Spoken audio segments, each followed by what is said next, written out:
Cumprimento a todos os meus irmãos com a paz de Jesus. Seja bem-vindo ao estudo da lição da Escola Sabatina número 13, Lutando pela Paz.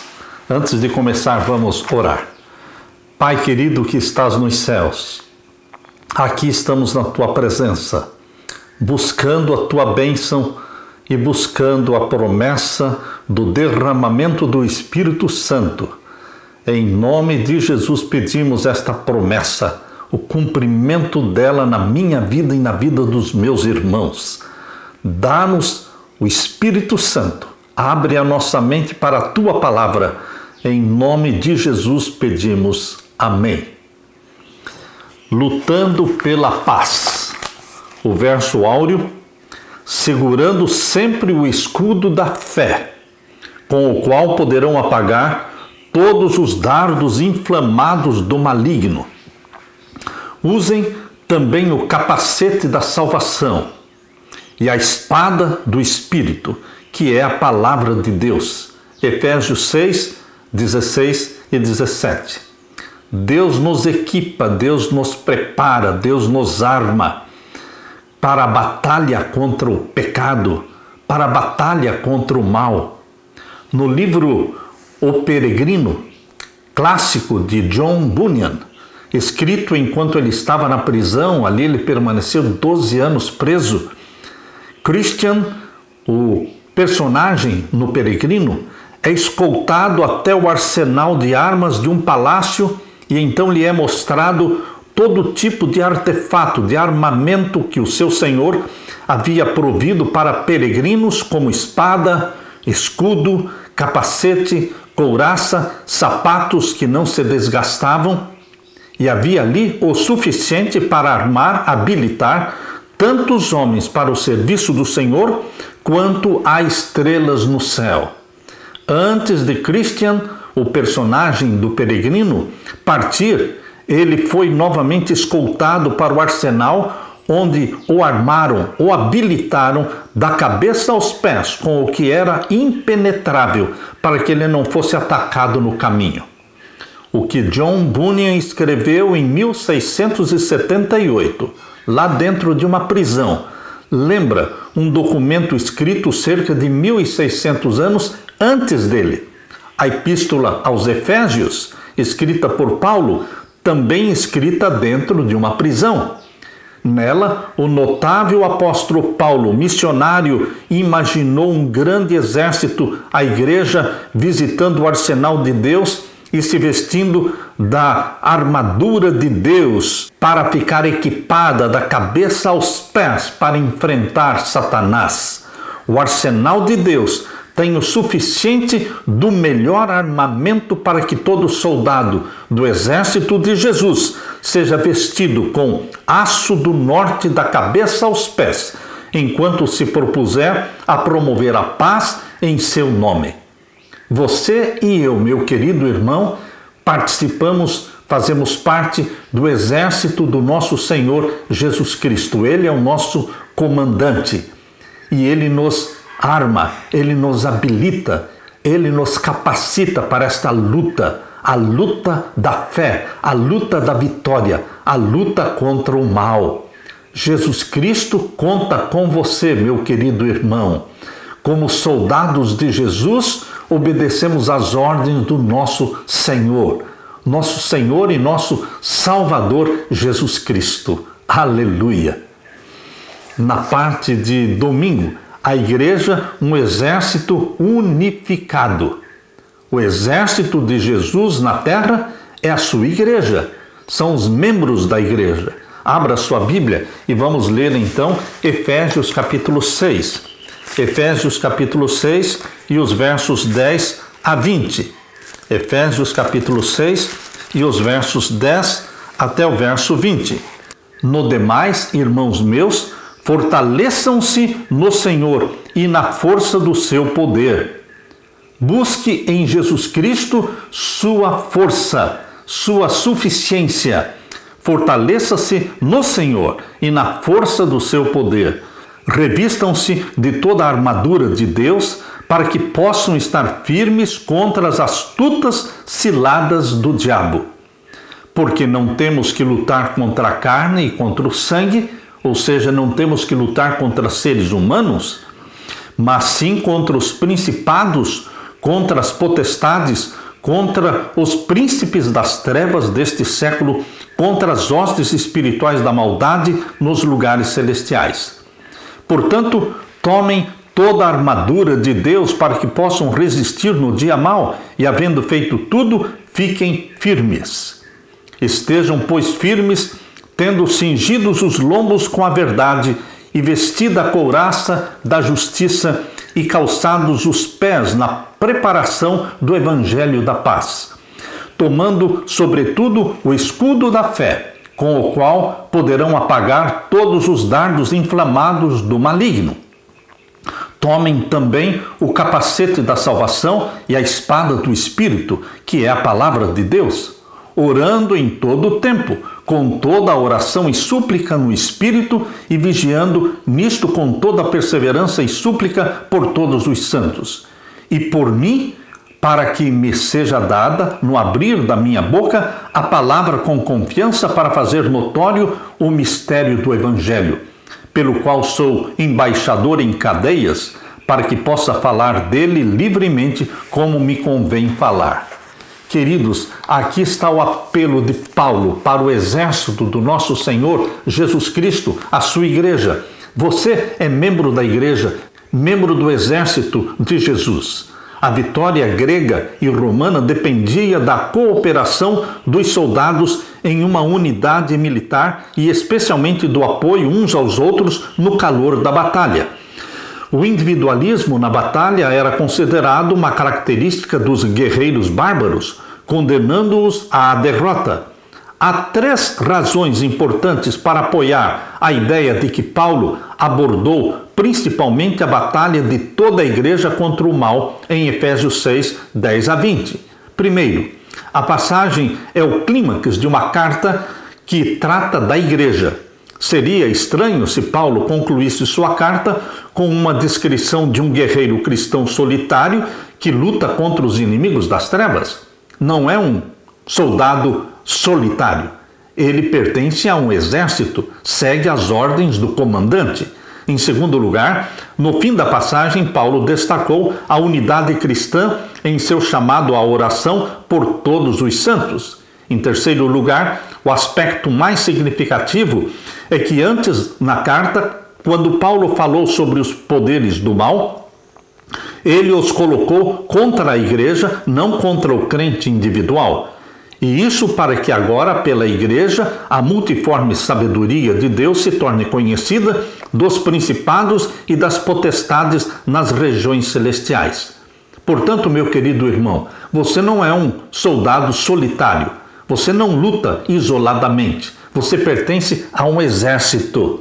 Você está unido a um grupo de milhões de irmãos e de irmãs que têm a paixão por Jesus Cristo, que se alistaram no exército de Jesus Cristo e que estão unidos em oração, unidos para levantar bem alto a bandeira de Emanuel, a bandeira ensanguentada de Emanuel, do nosso querido Salvador Jesus Cristo. Assim, Efésios capítulo 6, versos 10 a 20, não está retratando um guerreiro solitário confrontando o mal. Em vez disso, Paulo, como general, se dirigiu à igreja como um exército. Ele nos chama a pegar nossa armadura completa e, como um exército unificado, avançarmos com vigor e em união na batalha. Paulo escolheu concluir sua ênfase sobre a igreja, que incluiu descrições contínuas da igreja como o corpo de Cristo. Ele falou da igreja como sendo o corpo de Cristo, ele falou também da igreja como sendo um edifício, o templo de Deus, e também falou da igreja como sendo a noiva de Cristo, e também agora fala da igreja como um exército vivo, um exército do Deus vivo. Uma vez que estamos nos aproximando do dia mau, uma vez que nos aproximamos do tempo de angústia qual nunca houve, esse é o dia mau, mencionado aqui em Efésios 6,13. O dia mau não é outra referência senão ao pior de todos os tempos, a angústia qual nunca houve, que ocorrerá após o decreto dominical, perseguição aos que guardam os mandamentos de Deus e têm a fé em Jesus Cristo e a fé de Jesus Cristo. Neste dia mau que está por vir, nós estaremos guardados pelos anjos de luz que nos cercarão com escudos de luz, nos protegerão e nós estaremos equipados por toda a armadura provida por Deus. Ó meu querido irmão, este dia mau já começou. A angústia das nações já começou. Todos estão sofrendo no mundo inteiro e nós estamos como soldados de Jesus Cristo, pregando o Evangelho, anunciando a vitória certa. A vitória é certa do nosso Senhor Jesus Cristo. As últimas etapas da longa batalha contra o mal. Não é hora de estarmos confusos, nem dormindo, nem mornos. Quanto ao nosso compromisso com Deus ou nossa lealdade uns com os outros como soldados de Jesus. Lembre-se, o dia mau, mencionado por Paulo, é uma referência à angústia qual nunca houve. Esta angústia já chegou. Começou pela angústia das nações e vai ser seguida pela angústia qual nunca houve, incluindo a perseguição aos que guardam os mandamentos de Deus e a morte de muitos mártires ainda, para completar o número dos mártires. Mas não tenha receio, meu querido irmão. Deus tomou todas as providências para fazer de você e de mim soldados vitoriosos, soldados da fé vitoriosos em Jesus Cristo. Aleluia! Na parte de segunda-feira, cinto e couraça. O cinto da verdade e a couraça da justiça. Vamos ler Efésios 6 e o verso 14. Aqui diz: estejam, pois, firmes, tendo cingidos os lombos com a verdade e vestida a couraça da justiça. O que é a verdade? Se nós temos que entender o que é o cinto da verdade, nós temos que saber o que é a verdade. Abra sua Bíblia em João capítulo 18 e o verso 33. João capítulo 18 e o verso 33. Vamos ler juntos. Tornou, pois, a entrar Pilatos na audiência e chamou a Jesus e disse-lhe: Tu és o rei dos judeus? Respondeu-lhe Jesus: Tu dizes isto de ti mesmo, ou disseram-tu outros de mim? Pilatos respondeu: Porventura sou eu judeu? A tua nação e os principais dos sacerdotes entregaram-te a mim. Que fizeste? Respondeu Jesus: O meu reino não é deste mundo. Se o meu reino fosse deste mundo, pelejariam os meus servos para que eu não fosse entregue aos judeus. Mas agora o meu reino não é daqui. Disse-lhe, pois, Pilatos: Logo tu és rei? Jesus respondeu: Tu dizes que eu sou rei. Eu para isso nasci e para isso vim ao mundo, a fim de dar testemunho da verdade. Todo aquele que é da verdade ouve a minha voz. Disse-lhe Pilatos: Que é a verdade? Queridos, o ponto aqui é a verdade.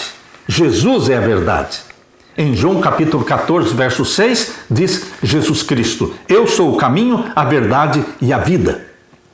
A verdade estava diante de Pilatos e ele deu as costas para Jesus Cristo. Diz aqui o verso 38, disse-lhe Pilatos: Que é a verdade? E dizendo isto, tornou a ir ter com os judeus. Deu as costas para Jesus Cristo. Queridos, esta pergunta que Pilatos fez, que é a verdade, continua ecoando através dos séculos. As pessoas ainda estão perguntando: o que é a verdade? Todos dizem que possuem a verdade. Todas as igrejas dizem que possuem a verdade. Mas o que é a verdade? João 14,6. Eu sou o caminho, a verdade e a vida. Ninguém vem ao Pai senão por mim. Jesus Cristo é o nosso Salvador. Ele é a verdade. Mas o que mais é a verdade? Em João 17:17. João 17:17 diz: Santifica-os na verdade, a tua palavra é a verdade. A Bíblia é a verdade, de Gênesis a Apocalipse. Sola Escritura. Assim diz o Senhor. O que a Bíblia diz para nós é a verdade. Nós aceitamos a Bíblia completa como única intérprete de si mesma. Portanto, Jesus é a verdade, porque é o nosso Salvador. A palavra de Deus é a verdade, porque é aqui que está revelada a vontade de Deus para a nossa vida. E o que mais é a verdade? Abra também a sua Bíblia em Salmo 119.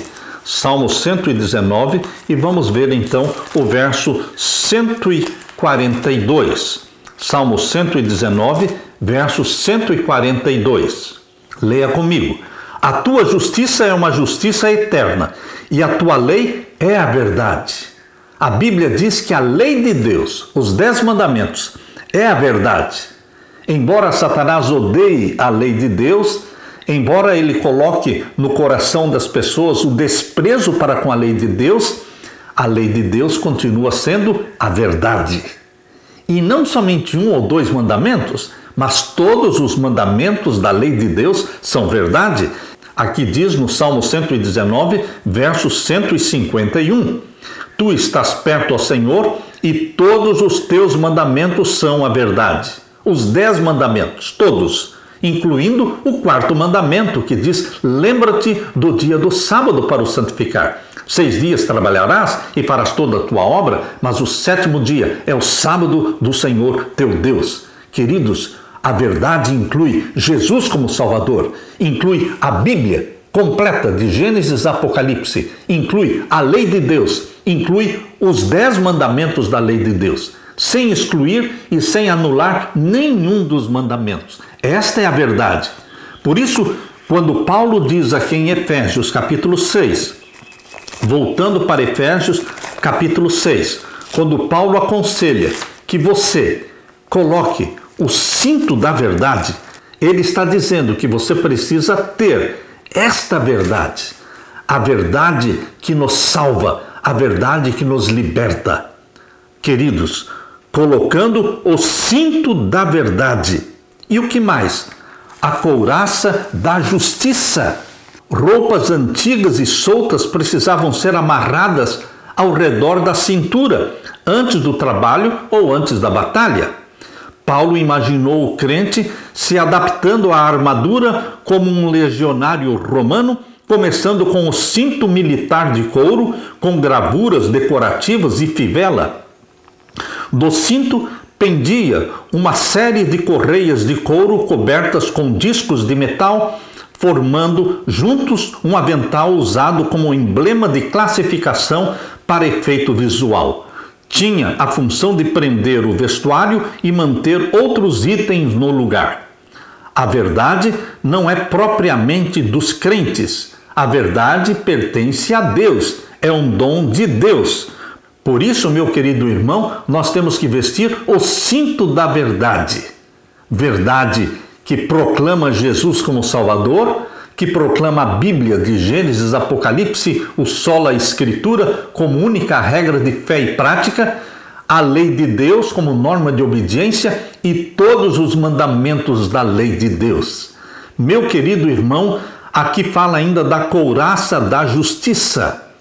Na sequência, em Efésios 6,14, Paulo insistiu que os crentes vestissem a couraça da justiça, assim como o cinto da verdade. Ela é de origem também divina. Toda a armadura de Deus é de origem divina, sendo parte da armadura de Yahvé ou Jeová em seu papel como guerreiro divino. A armadura usada pelos soldados na época de Paulo era feita de malha, pequenos anéis de ferro entrelaçados, armaduras em escamas, pequenas escamas sobrepostas de bronze ou ferro, ou faixas de ferro sobrepostas e fixadas. Essa armadura ou couraça protegia os órgãos vitais dos golpes e empurrões do inimigo. De forma análoga, os crentes devem experimentar a proteção espiritual oferecida pelo dom divino da justiça. Que justiça? A justiça do nosso Senhor Jesus Cristo. Ele é o único justo e ele nos dá da justiça dele.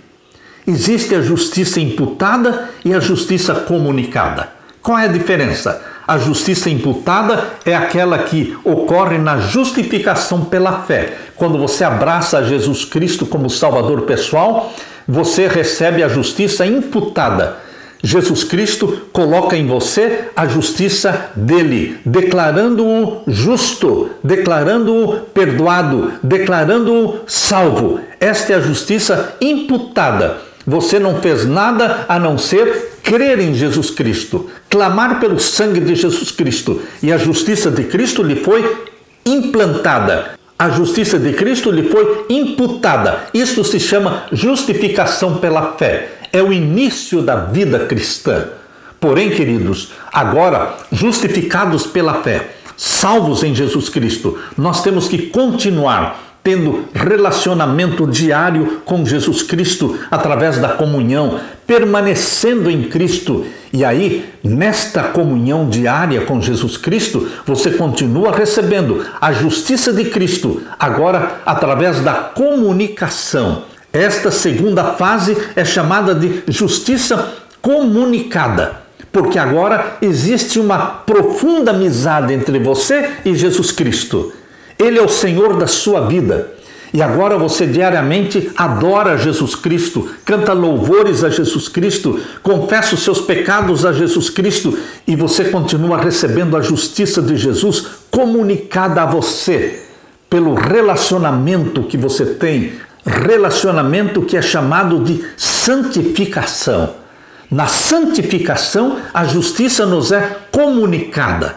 Queridos, a justiça de Jesus Cristo nos é comunicada diariamente. Diariamente nós somos revestidos da justiça de Jesus Cristo. Esta é a obra do Espírito Santo. Comunicar para você a justiça que nos faz justos, homens e mulheres justos, justificados, salvos, dando para você e a mim a certeza da salvação em Jesus Cristo. Cingindo o cinto da verdade, vestindo a couraça da justiça de nosso Senhor Jesus Cristo, nós estamos preparados para a guerra, dependendo inteiramente do nosso comandante Jesus Cristo. Aleluia! Na parte de terça-feira, sapatos, a igreja como arauto da paz. Imaginem só um soldado indo para a guerra sem sapatos, sem sandálias, descalço. Ele estaria totalmente vulnerável. Por isso os soldados romanos, eles eram bem equipados. Eles tinham sandálias amarradas nos pés, protegendo os seus pés. Os pés fazem com que avancemos, corramos contra o inimigo. E é isso que os sapatos missionários fazem. Os sapatos missionários nos conduzem na pregação das boas novas do Evangelho. Meu querido irmão, um soldado romano, preparando-se para a batalha, usaria um par de sandálias resistentes. Uma sola de várias camadas continha travas robustas que ajudavam a manter a posição e ficar firmes. Paulo explicou este calçado usando a linguagem lá de Isaías 52, verso 7, que celebra o momento em que um mensageiro traz a notícia de que Yahvé venceu a batalha por seu povo e a paz reinava. Meu querido irmão, a pregação do Evangelho, a pregação das boas novas de salvação, está representada aqui na armadura de Deus através dos sapatos. Os sapatos missionários que levam as boas novas da salvação. Os crentes calçam os pés para a batalha. A pregação é o ataque de Jesus contra Satanás. Nós não somos soldados passivos, nós somos ativos. Nós calçamos os pés para correr, para avançar, pregando o Evangelho. Os crentes calçam os pés para a batalha. Os crentes são mensageiros que proclamam a vitória e a paz de nosso Senhor Jesus Cristo. Paulo descreve os crentes como proclamadores do Evangelho da paz. Porém, pregar o Evangelho da paz de Jesus Cristo significa guerra contra Satanás. Deus nos chama para vestir a armadura provida por Ele. Não queremos uma armadura como aquela de Saul, que foi dada para Davi, que só atrapalhou Davi, por isso Davi se desvencilhou daquela armadura. Nós queremos a armadura não de Saul, nós queremos a armadura de Deus. Assim podemos avançar na pregação do Evangelho. Querido irmão, querida irmã, você não usa a armadura de Deus para ficar parado, passivo. Você usa a armadura de Deus para avançar, para correr na pregação do Evangelho. Calce os seus pés com os sapatos missionários e seja um evangelista, seja um instrutor bíblico. Avance, infiltre-se no campo do inimigo, usando os sapatos da pregação e resgatando almas preciosas que estão lá no campo inimigo. Os sapatos missionários nos fazem avançar, correr, conquistar terreno e derrotar o inimigo, arrebatando a presa, arrebatando aqueles que foram salvos pelo sangue de Jesus Cristo. Quando você está dando um estudo bíblico, quando você está pregando um sermão, quando você está dando um testemunho para que outras pessoas conheçam Jesus, você está calçando os sapatos missionários da pregação do Evangelho. Seja um evangelista, seja um missionário de Jesus. Aleluia! Na parte de quarta-feira, escudo, capacete e espada. Meu querido irmão, abra sua Bíblia e vamos ler aqui Efésios capítulo 6, versos 16 e 17. Tomando sobretudo o escudo da fé. O escudo da fé, a fé de Jesus, que é uma fé que nos faz dependentes de Deus e submissos a Deus. A fé de Jesus é um exemplo da fé que nós deveremos desenvolver. Por isso chama-se fé de Jesus. Mas também existe a fé em Jesus Cristo, porque nós temos que exercer fé em um Salvador. É Jesus Cristo o nosso Salvador. A fé de Jesus e a fé em Jesus Cristo como nosso Salvador, este é o escudo que nos protege contra as flechas, contra as lanças, contra os dardos inflamados do inimigo. Quando nós avançamos, usando o calçado da pregação do Evangelho, avançamos no campo do inimigo. Nós estamos resguardados e protegidos pelo escudo da fé. A fé em Jesus Cristo e a fé de Jesus Cristo. E o que mais diz aqui? Verso 17, tome também o capacete da salvação. Capacete é aquilo que era colocado na cabeça. Meu querido irmão, o plano da salvação oferecido por Jesus Cristo, ele é implantado em você. O Espírito Santo implanta em você, na sua mente, a mente de Jesus. O capacete da salvação é o Espírito Santo implantando na sua mente a mente de Jesus, para que você tenha a coragem de Jesus, a fé de Jesus, a fé em Jesus Cristo, para que você tenha a ousadia de Jesus, a santidade de Jesus. Jesus Cristo, ao implantar em nossa mente a mente dele, através do Espírito Santo, ele está nos revestindo com o capacete da salvação. O capacete da salvação diz respeito à nossa mente, à nossa cabeça. Nossa mente é o canal usado por Deus para se comunicar conosco. Deus se comunica através da mente. E aqui está o capacete da salvação. O Espírito Santo implantando em você a mente santa de Jesus Cristo. Uma vez usando o escudo da fé, o cinto da verdade, a couraça da justiça, agora nós precisamos ter também a espada do Espírito. A Bíblia é a espada do Espírito, uma espada com 2 gumes. Ela deve ser usada para o ataque. Você calça o sapato da pregação do Evangelho, mas você usa na sua mão a espada do Espírito, que é a Bíblia. Você não deve usar o jornal, você não deve usar outros livros, você tem que usar a Bíblia. A Bíblia por si mesma se explica. A Bíblia é a melhor intérprete de si mesma. Por isso, sola Escritura faz com que a Bíblia se torne a única regra de fé e prática na vida do cristão. A espada do Espírito. Você tem que saber manejar bem a sua espada. Por isso você tem que ler, memorizar os versos da Bíblia, grifar, pintar, sublinhar, para que você saiba onde encontrar os textos, os versos bíblicos que esclarecem a verdade. Meu querido irmão, que Deus torne você um homem e uma mulher habilitados, conhecedores da Bíblia, cheios do Espírito Santo, para que usemos e manejemos bem essa espada do Espírito, a palavra de Deus, a Bíblia. E a Bíblia só é toda suficiente para que você pregue a palavra de Deus. Dedique tempo, meu querido irmão, para memorizar, para estudar a Bíblia. Passe tempo aos pés de Jesus Cristo. Tome a decisão de ler diariamente, com meditação, a sua Bíblia.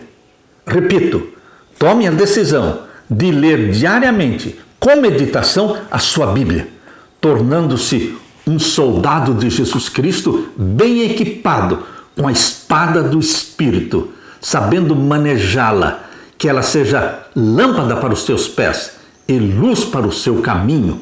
Aleluia! Na parte de quinta-feira, praticando a oração no campo de batalha. Pense um pouco, meu querido irmão, minha querida irmã. Se nós usarmos o cinto da verdade, se nós usarmos a couraça da justiça, se nós usarmos os sapatos do Evangelho, da pregação do Evangelho, se nós usarmos o escudo da fé, se nós usarmos o capacete da salvação, se nós usarmos a espada do Espírito, que é a Santa Bíblia, mas se nós não usarmos a oração, se nós esquecermos ou desprezarmos os nossos momentos de oração, os nossos momentos de busca, de confissão, de intimidade com Jesus Cristo, então, de que adiantaria todo o armamento provido por Deus se desprezássemos a oração? A oração é o atestado que nós assinamos, demonstrando que nós somos dependentes de Deus. A oração é a prova inequívoca de que nós somos frágeis e nós dependemos de Deus. Deus nos reveste com a sua armadura, mas eu diria que toda essa armadura depende desse último item mencionado aqui em Efésios capítulo 6 e o verso 18, orando em todo tempo. Se nós temos as outras armas, mas desprezamos a oração sem cessar, nós estaremos vulneráveis. Orando em todo tempo, não é uma vez por dia. Meu querido irmão, orando em todo tempo é orar sem cessar. É orar de madrugada quando você acorda. É orar antes de sair do trabalho. É orar durante o trabalho, enquanto estiver dirigindo o seu carro, enquanto estiver trabalhando. É orar à noite, é fazer o culto da manhã, é o culto da noite. Meu querido irmão, orando em todo o tempo, com toda a oração e súplica no Espírito. O Espírito Santo intercede em você, ensinando-o a orar. O intercessor nosso, que é Jesus, está diante do Pai intercedendo por nós. Mas existe um outro intercessor que trabalha dentro de nós. É o Espírito Santo, que intercede com gemidos inexprimíveis, porque nós não sabemos como orar e o que pedir, mas Ele nos ensina. Portanto, meu querido irmão, abra sua Bíblia em Romanos capítulo 8, verso 26. E da mesma maneira também o Espírito ajuda as nossas fraquezas, porque não sabemos o que havemos de pedir como convém, mas o mesmo Espírito intercede por nós com gemidos inexprimíveis. O Espírito Santo intercede em nós com gemidos inexprimíveis, ensinando-nos a orar, ensinando-nos a depender de Deus. Meu querido irmão, Efésios capítulo 6. Efésios capítulo 6 e o verso 18. Vem completar a armadura provida por Deus. Ore incessantemente. Vida de oração é o atestado da nossa dependência de Deus, de que somos nada sem Jesus Cristo, mas com Jesus Cristo somos tudo. Tudo posso em Cristo que me fortalece. Mas como é que eu demonstro que eu sou dependente total de Jesus Cristo? Orando. Se você ora pouco, você é pouco dependente de Jesus Cristo. Mas se você ora muito, você é muito dependente de Jesus Cristo. Deus ama pessoas dependentes dele, que não fazem nada sem perguntar para ele, sem buscar a orientação dele. Há coisas que você pode pensar que sabe fazer, como, por exemplo, dirigir o seu carro. Você tem a sua carteira de habilitação, você sabe dirigir, você é um bom motorista, mas mesmo assim você ora antes de ligar o carro, você ora antes de sair de casa. Por quê? Porque você está dizendo que é dependente de Deus. Queridos, nós demonstramos nossa dependência de Deus quando nós oramos incessantemente. Deus diz aqui em Efésios 6,18, ore em todo o tempo, em toda oração e súplica no Espírito, e vigie nisto. Sabe o que é vigiar? É estar atento, é não descuidar, é não ficar uma hora sem orar. Mas como, pastor? Eu não posso ficar uma hora sem orar? Não deveria. Nós oramos todo o tempo. Por isso diz aqui, vigiando nisto com toda perseverança. Perseverança é não desistir de orar. Ore no começo, ore durante, ore no final, ore o tempo todo, com toda perseverança e súplica. Súplica é mais do que pedir. Súplica é um pedido insistente, perseverante por todos os santos. Não oramos somente por nós mesmos, oramos também pela esposa, pelo marido, pelos filhos, pelos vizinhos, nós oramos pelos familiares, nós oramos por todos os santos. Meu querido irmão, você e eu precisamos ter uma lista de oração. Nesta lista de oração, você pode colocar uma centena de nomes, pessoas pelas quais você está intercedendo pela salvação delas, orando por todos os santos, diz aqui. E Paulo diz mais, orem também por mim. Vejam a humildade de Paulo, este gigante na fé. Paulo é um gigante na fé. Mas o que torna Paulo um gigante na fé? O reconhecimento que Paulo tem de que ele precisa de oração. Ele precisa de Jesus Cristo. Por isso, meu querido irmão, Paulo pede, orem também por mim. Verso 19, para que me seja dada no abrir da minha boca a palavra com confiança para fazer notório o mistério do Evangelho. Orem por mim, disse Paulo. Você tem que orar pelos pastores, você tem que orar por mim, pastor Samuel, você tem que orar por todos os que estão pregando o Evangelho. Ore também por mim. Todos nós somos frágeis, todos nós somos dependentes, todos nós precisamos da oração uns pelos outros. Por isso Paulo está pedindo a oração para que pudesse pregar com poder, com ousadia, o mistério do Evangelho. E agora diz o verso 20, pelo qual sou embaixador em cadeias. Eu sou o embaixador de Jesus Cristo em cadeias. Paulo via a si mesmo como um prisioneiro de Jesus Cristo. Estou preso em Roma, mas não estou preso por vontade do exército romano, mas eu estou preso porque Jesus Cristo tem um plano, tem uma missão para mim aqui nesta cadeia, aqui nesta cidade de Roma. Queridos, vocês ao se sentirem perseguidos, angustiados, lembrem-se que tudo passou pelas mãos do nosso Pai. Antes de chegar até você, passou pela mão do nosso Pai. E Deus tem um plano ao permitir que coisas que não nos agradam aconteçam.